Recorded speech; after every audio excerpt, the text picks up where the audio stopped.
Good morning everybody, welcome back to my YouTube channel Kumar academy में आप सभी का स्वागत है। चलिए फ्रेंड्स, आज हम इस वीडियो में कराने वाले हैं सोशल साइंस यानी कि सामाजिक विज्ञान के मॉडल टेस्ट पेपर 2 करा रहे हैं, क्योंकि इसके पहले भी मॉडल पेपर कराए जो कि आपके एग्जाम में 80 क्वेश्चन देखने को मिलते हैं। तो हम क्या करते हैं, 40 क्वेश्चन जो होते हैं सेट बाय सेट कराते हैं, ताकि आपको एग्जाम में जो क्वेश्चन आए आपको यहाँ से देखने को मिल जाएंगे। तो क्वेश्चन 40 को पूछा जाता है, लेकिन 40 को का जवाब नहीं देना है, आपको जवाब देना है 80 क्वेश्चन में से आपको 40 क्वेश्चन का जवाब देना रहता है। 40 क्वेश्चन का आंसर आपको OMR शीट में आपको क्या करना रहता है, घसना रहता है। तो आज हम जो कराएंगे जो मोस्ट इंपॉर्टेंट क्वेश्चन होते हैं, जो कि 40 क्वेश्चन जो कि आपको सेट से हम करा रहे हैं। ठीक है, तो वीडियो को लास्ट तक जरूर देखिएगा। चैनल को सब्सक्राइब नहीं किया तो चैनल को सब्सक्राइब जरूर कर दीजिएगा, बेल आइकन को दबा दीजिएगा ताकि हमारे जितने भी नए वीडियो अब तक पहुंचा रहे हैं। तो चलिए, आज हम वीडियो में 40 ऑब्जेक्टिव क्वेश्चन करा रहे हैं, देखते हैं आप कितने क्वेश्चन का आंसर सही दे पाते हैं।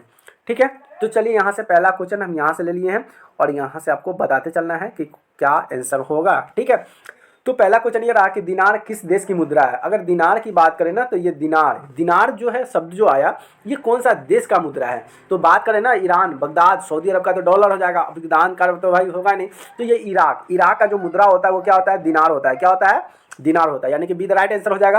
अगला है कि निम्न में से किसके द्वारा पूंजी निर्माण होता है। मतलब किसके द्वारा पूंजी का निर्माण होता है। तो देखिए, उपभोग के द्वारा पूंजी का निर्माण होता नहीं, विनिमय के भी द्वारा नहीं होता है, बचत तो होता नहीं, ये सब होता है विनियोग के द्वारा होता है। किसके द्वारा होता है, विनियोग के द्वारा पूंजी का निर्माण होता है। ठीक है, अगला है जनमत पर आधारित शासन है। जनमत पर आधारित शासन कौन सा है। जनमत पर अगर शासन की अगर बात करें तो ये लोकतंत्र है। क्या है, लोकतंत्र, जो सब राज्यों, सब धर्म, वेशभूषा के आदि लोगों को रहने का अधिकार देता है, यही कहलाता है लोकतंत्र। अगला है लोकतंत्र का मतलब होता है लोगों का शासन। ठीक है, जिस पर आधारित शासन चलती है। निम्न में से कौन एकात्मक शासन व्यवस्था है। बोला कि निम्न में से कौन सा जो है एकात्मक शासन व्यवस्था है। तो एकात्मक अगर शासन व्यवस्था की अगर हम बात करें तो यहाँ पे हो जाएगा इंग्लैंड। क्या हो जाएगा, इंग्लैंड, यानी कि बी द राइट आंसर हो जाएगा। अगला है कि निम्न में से क्या है, निम्न में से कौन दक्षिण बिहार की नदी है। मतलब कौन सा नदी है जो दक्षिण बिहार की तरफ चलती है, दक्षिण बिहार का नदी कहा जाता है। तो अगर हम बात करें तो ये सोन नदी को कहा जाता है। किसे कहा जाता है, सोन नदी को दक्षिण बिहार का नदी कहा जाता है। चलिए नेक्स्ट देखिए, ये हो गया 6 से देख लेते हैं। ठीक है, क्वेश्चन 6 क्या रहा है कि कौन विशेष आर्थिक क्षेत्र पश्चिम बंगाल में है। मतलब नीचे में जो कुछ क्षेत्र दिया गया जिसके विलासपुर कहाँ पड़ता है, ये पड़ता है झारखंड में, ये पड़ता है छत्तीसगढ़, ये हाजीपुर बिहार में पड़ता है, इंदौर ये उड़ीसा में पड़ता है, और ये कोलकाता जो है ये पश्चिम बंगाल में पड़ता है। तो यहाँ पे डी द राइट आंसर हो जाएगा। क्या है, लेकिन यहाँ से कुछ और पूछा, क्या कुछ और पूछा कि कौन सा विशेष आर्थिक क्षेत्र पूछा। तो अगर आर्थिक क्षेत्र की बात करें तो ये इंदौर हो जाएगा। क्या हो जाएगा, इंदौर हो जाएगा। ठीक है, अगला बात करते हैं निम्न में से कौन अजैविक संसाधन है। एक होता है जैविक, एक होता है अजैविक। तो अजैविक पूछा, तो अगर जैविक की अगर बात करेंगे तो जैविक जो होता है मानव निर्मित बनाया जाता है मानव के द्वारा। अजैविक जैसे कि जिसमें किसी जरूरत नहीं पड़ती है, संसाधन है। तो ये क्या है, पक्षी हो गया। तो पक्षी भी मर जाएगा तो संख्या का कम जाएगा, मानव संख्या अगर मर जाएगा तो संख्या घट जाएगा, पेड़ काट जाएगा तो संख्या घट जाएगा। लेकिन नदी क्या है, नदी जस के तस रहेगी। नदी कभी अपने आप उफान पे आ जाएगी, कभी सूख जाएगी। तो ये अजैविक संसाधन है, याद रहेगा ना जी। अगला है कि दक्षिण भारत में सर्वाधिक गन्ना उत्पादन राज्य कौन है। मतलब दक्षिण भारत में, अगर दक्षिण भारत की अगर बात करें तो दक्षिण भारत में गन्ना का जो उत्पादन होता है सबसे ज़्यादा कौन सी राज्य में होता है। तो ये होता है महाराष्ट्र में, दक्षिण में पड़ता है महाराष्ट्र, यानी कि दक्षिण भारत की बात कर रहा है तो ये महाराष्ट्र हो जाएगा। ठीक है, अगर उत्तरी की अगर बात करता है, उत्तरी पश्चिमी का, तो ये हो जाता यूपी उत्तर प्रदेश हो जाता है। ठीक है, अगला इटली का एकीकरण कब पूर्ण हुआ था। इटली का जो एकीकरण था ये कब पूर्ण हुआ था। तो ये 1881 में हुआ था। कब हुआ था, 1881 में। ठीक है, चलिए नेक्स्ट बढ़िए, नेक्स्ट अगला क्वेश्चन की तरफ। अगला क्वेश्चन ये रहा कि लेनिन का उत्तराधिकारी कौन बना। लेनिन का जो उत्तराधिकारी जो था ये कौन बना था। तो ये बना था स्टालिन बना था। कौन बना था, स्टालिन बना था, यानी कि बी द राइट आंसर हो जाएगा। अगला है समकालीन विश्व में सरकार की सबसे लोकप्रिय रूप क्या है। समकालीन विश्व में सरकार की सबसे लोकप्रिय की अगर बात करें तो कौन सा हो जाएगा, ये लोकतंत्र हो जाएगा। कौन सा हो जाएगा, लोकतंत्र, यानी लोगों की शासन को ही लोकतंत्र कहा जाता है। अगली बात करते हैं साइकिल किस राजनीतिक दल का चुनाव चिन्ह है। देखो बहुत इंपॉर्टेंट क्वेश्चन, साइकिल आप बताइए। कमल छाप तो जानते हैं, हाथी छाप, झाड़ू छाप, अब ये आ गया साइकिल छाप। तो साइकिल छाप जो है ये किस राजनेता का चुनाव चिन्ह है। तो अगर इसकी अगर हम बात करें तो यह है समाजवादी पार्टी। कौन है, समाजवादी पार्टी अखिलेश यादव का है। क्या है? अखिलेश यादव का है समाजवादी पार्टी। ठीक है, चलिए अगला है नेक्स्ट क्वेश्चन कि 1921 में सरकार द्वारा गठित राज्य आयोग का गठन कौन थे? मतलब 1981 में सरकार का जब गठन हुआ तब उस समय राजस्व आयोग के जो अध्यक्ष बने थे वह अध्यक्ष कौन थे? तो वे तो इब्राहिम रहीमतुल्लाह। कौन थे? इब्राहिम रहीमतुल्लाह थे। ठीक है, यानी कि ए द राइट आंसर हो जाएगा। अगला है कि निम्न में भूकंप तरंग मापन यंत्र कौन सा है? मतलब इसमें कौन सा है जिसमें भूकंप तरंग को मापा जाता है? तो देखिए बैरोमीटर तो होगा ही नहीं, एनोमीटर होता नहीं, थर्मामीटर तो आप जानते हैं, थर्मामीटर से शरीर का ताप मापा जाता है। ये हो जाएगा सिस्मोग्राफ। क्या हो जाएगा? सिस्मोग्राफ हो जाएगा, जिसको भूकंप का जो तरंग होता है उसे मापा जाता है। तो उसको मापने के लिए ना सिस्मोग्राफ से पता किया जाता है कि भूकंप का तरंग कितने रफ्तार में आया था, कितने हद तक गया था, तो ये सिस्मोग्राफ से उसे माप सकते हैं। ठीक, अगला है कि निम्नलिखित में से कौन सी प्राकृतिक आपदा नहीं है? अच्छा, इसमें पूछ दिया प्राकृतिक आपदा नहीं है। देखिए सुनामी की अगर बात करें तो सुनामी भी क्या है? प्राकृतिक आपदा है। बाढ़ भी क्या है? प्राकृतिक आपदा है। और हिमस्खलन क्या है? ये प्राकृतिक आपदा है। लेकिन युद्ध प्राकृतिक आपदा नहीं है, तो नहीं का जवाब नहीं हो जाएगा, यानी कि नहीं पूछा है तो नहीं वाला आंसर हो जाएगा, यानी कि डी द राइट आंसर। क्योंकि युद्ध भगवान थोड़े भेजते हैं युद्ध करने के लिए, और भगवान यानी कि प्रकृति का थोड़े है कि जहाँ मन करे युद्ध शुरू हो जाए फिर खत्म हो जाए। ये इंसान द्वारा युद्ध शुरू होता है, इंसान के व्यवहारों के द्वारा युद्ध होता है, इंसान की कुट्टू आलोचना की वजह से युद्ध शुरू हो जाता है। ठीक है, समझ में आ गया। नेक्स्ट है कि अगला सबसे उत्तम क्या है कि सबसे उत्तम किस्म का कोयला होता है। सबसे उत्तम जो है उत्तम किस्म का कोयला होता है। तो देखिए सबसे उत्तम अगर किस्म कोयला की अगर बात करें तो एंथ्रासाइट होता है। क्या होता है? एंथ्रासाइट। एंथ्रासाइट सबसे अच्छे कोटि का कोयला कहा जाता है। ठीक है, अगला निम्न में से कौन सी स्थिति लोकतंत्र के सफलता के लिए सबसे आवश्यक है? निम्नलिखित में से कौन सी स्थिति जो है लोकतंत्र की सफलता के लिए सबसे अच्छी मानी जाती है? तो वो कौन सा होगा? मजबूत जनमत। क्या हो जाएगा? जनमत, यानी कि जिसके पास मजबूत जनता होगा, वोट होगा, वो सबसे सफल कहलाएगा। ठीक है, अगले हम क्वेश्चन की तरफ चलते हैं। अगला क्वेश्चन क्या कहा उसको देखिए। अगला क्वेश्चन है कि नदियों में बाढ़ आने का प्रमुख कारण क्या है? मतलब नदी में जब बाढ़ आता है तो बाढ़ आने का प्रमुख कारण क्या हो सकता है? तो देखिए नदी जल का अधिकतर, तो ये बात सही है, जल जब अधिक होगा तो बाढ़ आएगा। नदी के तल के अवसाद का जमाव, सही बात है, नदी में जब अवसाद के जमा हो जाएगा तो वह नल का मतलब पानी आने की और स्तर बढ़ जाएगा और बाढ़ आने की संभावना होगी। वर्षा में अधिकता, ये भी बात सही है, जब खूब वर्षा होगा तो नदी में बाढ़ आएगा। यानी कि ऑप्शन जो होगा इसमें सरकारी ऑप्शन हो जाएगा डी। क्या हो जाएगा? डी द राइट आंसर हो जाएगा, सभी हो जाएगा आंसर सही। अगला है निम्न में से कौन सा पंचायती राज्य व्यवस्था का दूसरा स्तर है? निम्न में से कौन सा है जो पंचायती राज्य व्यवस्था का दूसरा स्तर है? तो अगर दूसरा स्तर की बात करें तो इसमें क्या हो जाएगा? तो देखिए नगर पंचायत की बोले तो ग्राम पंचायत तो होगा नहीं, जिला पंचायत भी होगा, नगर पालिका भी नहीं होगा। ये ग्राम पंचायत की बात करते होता है पंचायत समिति। क्या हो जाएगा? पंचायत समिति हो जाएगा, सीधा राइट आंसर हो जाएगा। चलिए नेक्स्ट क्वेश्चन देखिए। नेक्स्ट क्वेश्चन क्या कहा कि चावल किस प्रकार की जलवायु पर निर्भर होता है? मतलब चावल का खेती करने के लिए कौन सी जलवायु का पौधा है? मतलब किस प्रकार की जलवायु का पौधा है? मतलब ये चावल जो होता है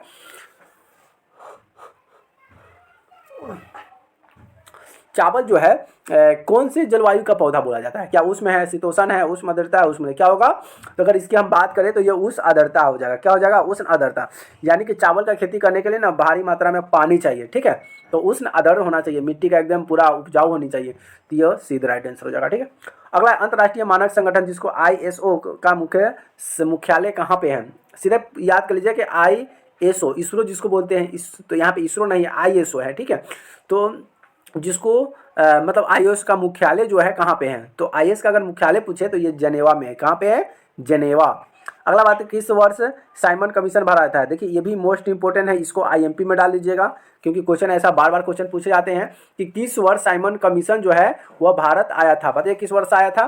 तो बात करें तो वह 1927 में आया था। कब आया था? 1927 में आया था। ठीक है, अगला क्वेश्चन देखिए क्या कि निम्न में से कौन आधुनिक मुद्रा का एक रूप है? आधुनिक मुद्रा, आधुनिक का मतलब होता है नए मुद्रा। तो देखिए सोने के सिक्के पुराना है, चांदी के सिक्के भी पुराना है, कागज के नोट ही आधुनिक हो जाएगा। क्या इसमें से कोई नहीं? तो अगली बात करते हैं आधुनिक मुद्रा की अगर बात बोले ना तो आधुनिक जो मुद्रा जो होता है ये कागज का नोट ही होगा। ये तो चांदी के सिक्के और ये सब सोने के सिक्के तो पुरानी वाली बात हो गई जो खंडर से मिला था। तो ये आधुनिक मुद्रा जो आया कागज के नोट आया। क्या आया? कागज के नोट। पहले कागज के नोट नहीं हुआ करते थे, पहले सिक्का हुआ करते थे। ठीक है, तो अब आया है कागज के नोट, यानी कि बी द राइट आंसर हो जाएगा। चलिए नेक्स्ट की तरफ, नेक्स्ट क्या कहता है उसको देख लेते हैं।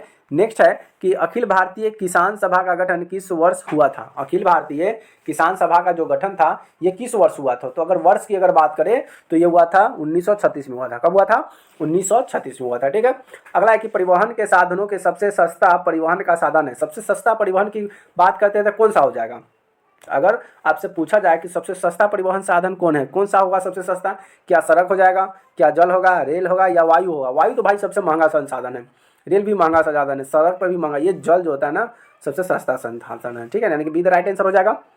चलिए नेक्स्ट क्या कहता है कि भारत में किस राज्य का प्रति व्यक्ति आय सबसे कम है। मतलब भारत का कौन सा ऐसा राज्य है जिसकी प्रति व्यक्ति आय जो है सबसे कम है। तो सबसे कम वही बिहार है, पिछड़े है। बिहार लोग का पढ़ाई पर ध्यान नहीं रहता है, और पढ़े लिखे जब लोग नहीं रहते हैं, बच्चे अगर पढ़े लिखे नहीं रहते हैं, जिसके गार्जियन थोड़ा सा पढ़े लिखे नहीं हैं और पढ़ा लेते हैं, लेकिन कभी कभी पारिवारिक स्थिति होने की वजह से बच्चे पढ़ नहीं पाते हैं, उनका बोझ जो होता है कम उम्र में उनके शरीर पर इतना बड़ा बोझ आ जाता है कि उसको पढ़ाई लिखाई सब छूट जाता है।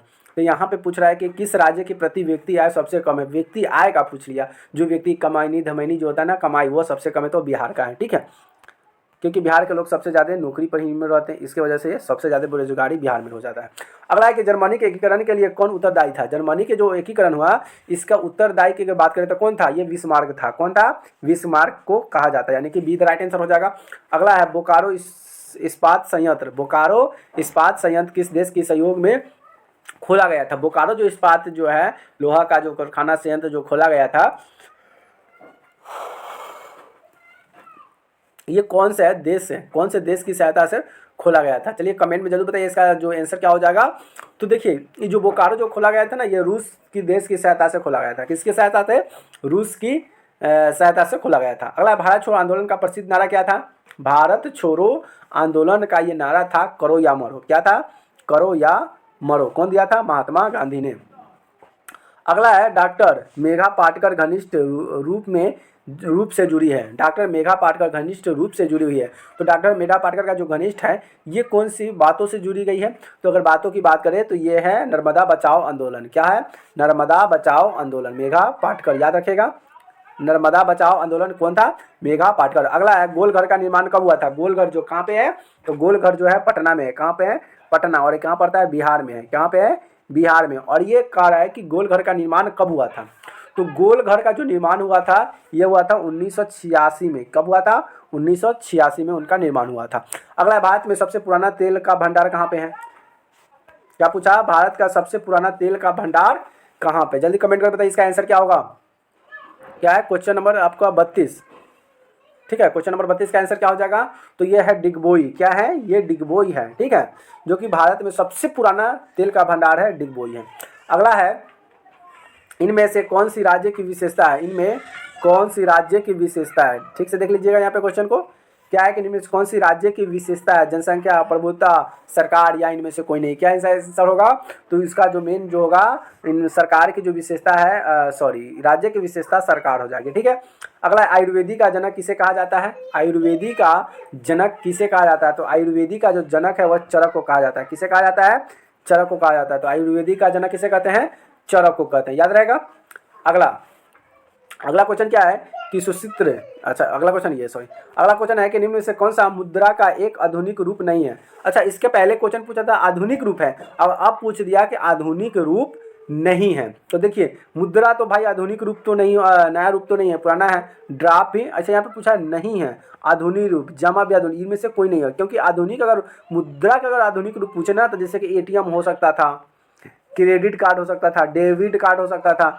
ये सब क्या था? ये सब डेबिट कार्ड। क्या हो जाएगा? डेबिट कार्ड और क्रेडिट कार्ड, ये सब क्या है? आधुनिक मुद्रा का रूप हो सकता है। लेकिन इसमें से कुछ पूछा ही नहीं, ये सब आधुनिक मुद्रा का रूप नहीं, ये सब पुराने वाली बात हो गई। ठीक है, अगली बात करते हैं 95 स्थापना किसकी रचना है?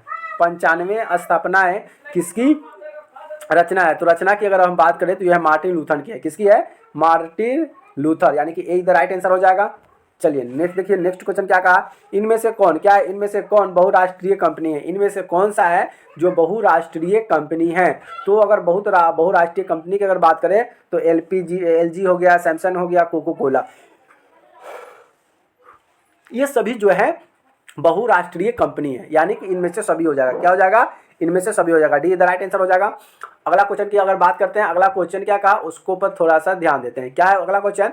तो अगला क्वेश्चन ये रहा कि आजकल मुद्रा का कौन सा रूप अधिक प्रचलन में है। सही बात है, आज के समय में है ना सबसे ज़्यादा कौन सी मुद्रा का जो प्रचलन बढ़ते जा रहा है। तो ठीक है, तो सोने के सिक्के तो भाई प्रचलन में नहीं है, आदमी की मुद्रा भी नहीं है, हाँ ये पत्र मुद्रा है। क्या है? पत्र मुद्रा। ठीक है, तो इसका प्रचलन सबसे ज़्यादा है। तो चलिए अगला क्वेश्चन देखिए क्या कहता है कि इनमें से कौन प्राकृतिक आपदा नहीं है। फिर पूछा प्राकृतिक आपदा, इसके पहले भी एक क्वेश्चन आया जो कि क्वेश्चन घुमा के पूछा, लेकिन सेम पैटर्न वही था, लैंग्वेज वही था पूछने का। इसे पूछा प्राकृतिक आपदा नहीं है।